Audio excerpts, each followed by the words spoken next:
Kia ora, ko dia hau hara mai. Welcome to Homemade Let's Cook.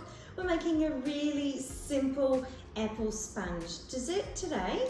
We don't have too many ingredients, which I know a lot of you are big fans of. And we're actually going to use some tin apples, and that's going to save us some time as well. We're going to make a start. We've got half a cup of margarine and half a cup of caster sugar. As you'll know, I like using Olivani Light or an olive-based margarine.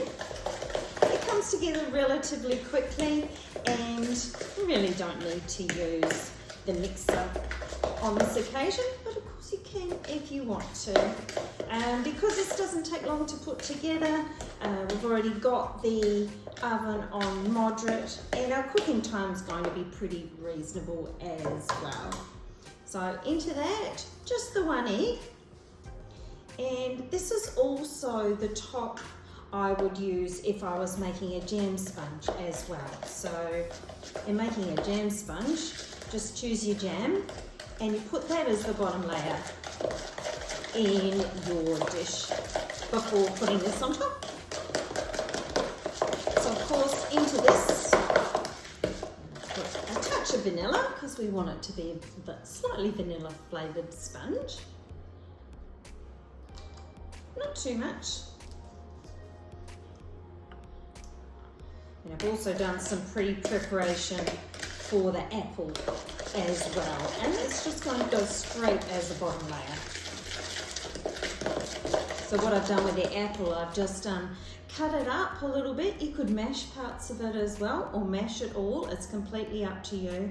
I've sprinkled over some sugar, and I've also sprinkled over some beautiful ground cinnamon. I just love the smell of cinnamon, so yeah, plenty of cinnamon on ours for me. All right, so a cup and a half of self-raising flour. Now I'm not going to mix that together all in one go because it's just going to get tough. So I'm going to just start adding some milk, and I've got up to 3/4 of a cup here. I'm not going to add it all at once, and I might not add it all either. We'll just see how the mixture goes. Actually, I am going to add that all. So that's 3/4 of a cup of milk.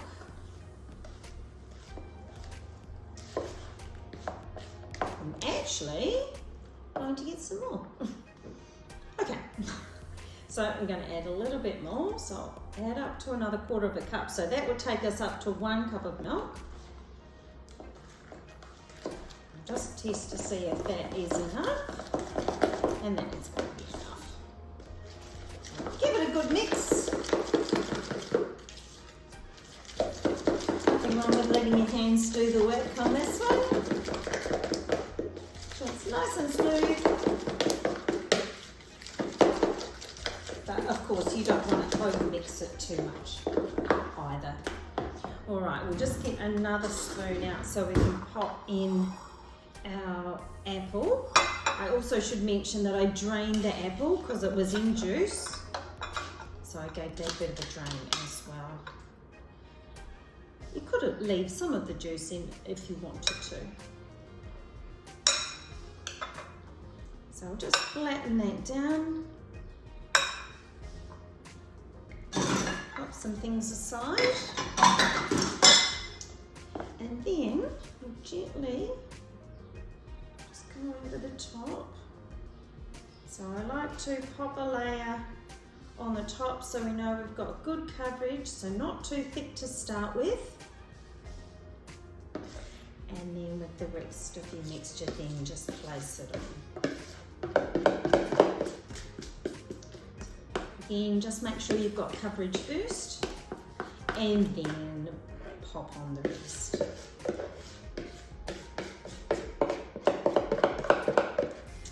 So this is pretty much ready in no time at all.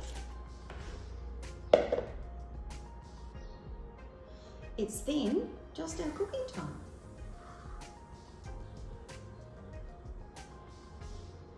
So this will run, it will brown quite a lot on the top. Just make sure it is cooked with a cake tester. Should take at least 20-25 minutes but do keep an eye on it. I'll see you when it comes out. And here we are, straight from the oven, a beautiful golden brown. Just going to sit it down on those coasters. And don't worry about the if it's a little bit dark on top, because with a generous sprinkling of icing sugar, it will look just perfect. Serve warm with ice cream or cream and enjoy. Thanks for joining me for Homemade Let's Cook. Please join me again. Ka kite.